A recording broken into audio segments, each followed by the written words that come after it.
Assalamualaikum warahmatullahi wabarakatuh. Berjumpa lagi dengan saya Bapak Ibu Bintar Permana, guru geografi. Di sini saya akan menjelaskan materi geografi tentang persebaran sumber daya alam. Yang akan saya bahas kali ini adalah tentang persebaran sumber daya alam kehutanan, di mana cara penyampaian materi kali ini saya akan menggunakan materi Google Earth Online. Jadi caranya mudah, Bapak Ibu, bagaimana nanti kita bisa mengajarkan kepada siswa menggunakan media pembelajaran Google Earth Online. Di masa pandemi ini sangat sulit sekali kita bisa memberikan materi secara virtual kepada siswa kita, apalagi kita harus terjun ke lapangan melihat lokasi bagaimana persebaran sumber daya alam, baik itu hutan, pertambangan, pariwisata, dan kelautan. Dengan adanya Google Earth, kita akan dimudahkan dalam mencari informasi ataupun melihat di mana saja persebaran sumber daya alam tersebut. Persebaran sumber daya alam kehutanan menggunakan Google Earth ini sangat mudah, Bapak Ibu. Kita tinggal klik Google Earth, akan masuk ke Google Earth. Kalau Bapak Ibu belum punya akun atau adik-adik belum punya akun, silahkan membuat akun dulu di Google Earth. Kalau sudah, tinggal masuk. Kita tunggu. Ini sudah mulai loading materi Google Earth-nya.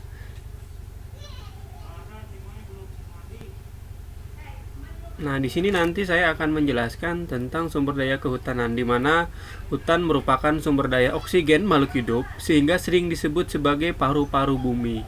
Hutan merupakan habitat dari berbagai satwa, tumbuh-tumbuhan, hasil tambang, dan berbagai sumber daya lainnya yang dapat dimanfaatkan manusia dari hutan yang tidak ternilai harganya. Menurut Reko Sohadiprodjo dalam Rahmawati, keberadaan hutan dalam hal ini adalah daya dukung hutan terhadap segala aspek kehidupan manusia, satwa, dan tumbuhan, sangat ditentukan pada tinggi rendahnya kesadaran manusia akan arti penting hutan di dalam pemanfaatan dan pengelolaan hutan.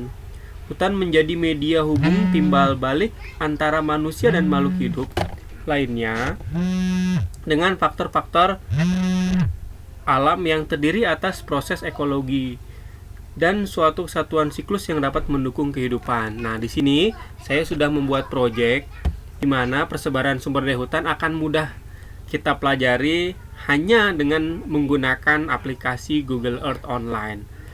Kita lihat ada beberapa project yang sudah saya buat di sini. Kita akan melihat sumber daya kehutanan. Nah, di dalam sumber daya kehutanan ada jenis-jenis hutan tersebut, yaitu hutan tropis atau tropical rainforest, hutan musim monsoon forest, tropical dicotoledonous forest, hutan sabana atau savana, dan hutan bakau atau mangrove.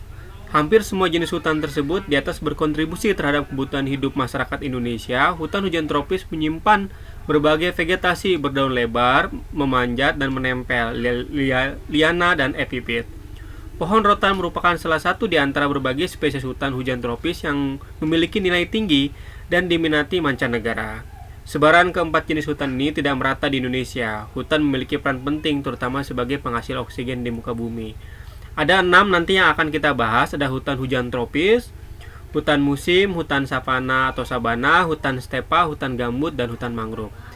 Nah, dengan cara kita mengklik beberapa fitur yang sudah kita buat, maka kita akan mengetahui mana saja sih persebaran hutan hujan tropis, musim, savana, stepa, gambut, mangrove, dan lain-lain. Mari kita lihat. Pertama adalah hutan hujan tropis, di mana hutan hujan tropis itu persebarannya ada di Kalimantan, dan kita akan ngambil salah satu contoh di mana hutan hujan tropis di Bukit Bangkari yang berada di wilayah Kalimantan Timur. Dengan klik informasi kita bisa masuk ke Wikipedia untuk melihat lebih jelas lagi mengenai hutan tersebut. Berikutnya kita akan melihat hutan musim. Hutan musim kita ambil contoh di Taman Nasional Baluran yang ada di Jawa Timur, di mana hutan ini tumbuhnya tergantung musim. Nah, di sini kita bisa melihat langsung gambaran mengenai hutan musim yang ada di Indonesia. Berikutnya kita akan melihat hutan ataupun sabana atau savana yang berada di Nusa Tenggara. Ini tepatnya di NTB, di mana hutan sabana ini adalah hutan yang diselilingi oleh pepohonan, rumput yang diselilingi oleh pepohonan. Jadi bisa kita lihat persebarannya, beda gambarannya ya dengan gambaran yang ada di hutan-hutan lainnya. Dengan kita mengklik 3D, kita akan bisa melihat lebih jelas lagi gambaran hutan tersebut dan bisa diperbesar.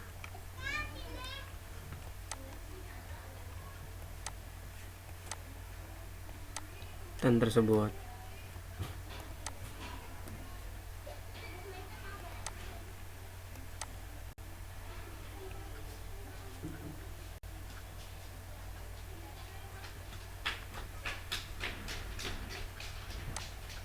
Terlihat kan bagaimana gambaran sabana atau savana yang ada di Indonesia dengan gambaran street view 360 derajat, Bapak Ibu. Berikutnya kita akan melihat stepa, di mana padang rumput. Nah, ini berada di wilayah Nusa Tenggara Timur. Ini rata-rata padang rumput di mana rata-rata masyarakatnya melakukan pemeliharaan hewan berupa kuda, sapi agar memudahkan pakan yang ada di lokasi tersebut. Jadi stepa itu adalah padang rumput, Bapak Ibu. Jadi bisa kita lihat gambaran tiga dimensinya seperti apa. Nah, ini kan memudahkan siswa ya untuk melihat bahwa seperti apa sih hutannya, berada di mana sih gitu kan.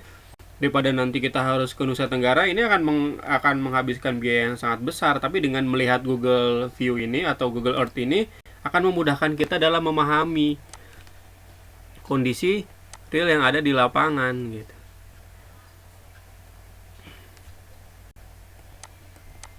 Dengan diperbesar, kita akan bisa melihat gambaran hutan tersebut.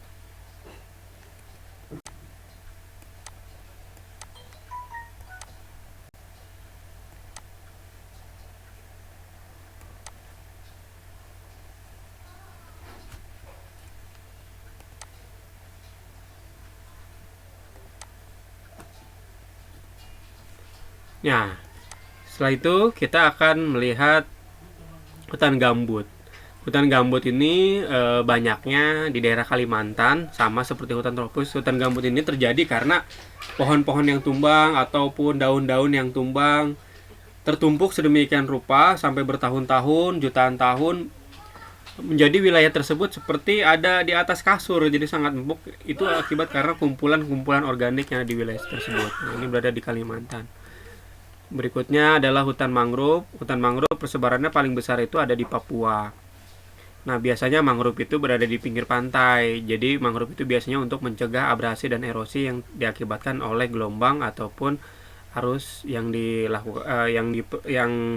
dihasilkan dari laut. Nah, sekian Bapak Ibu materinya, sangat mudah kan, sangat menarik kan, dimana kita bisa melihat gambaran keseluruhan persebaran sumber daya alam yang ada di Indonesia. Berikutnya kita nanti akan ketemu dengan persebaran sumber daya alam hutan ataupun pertambangan, pariwisata, dan kelautan.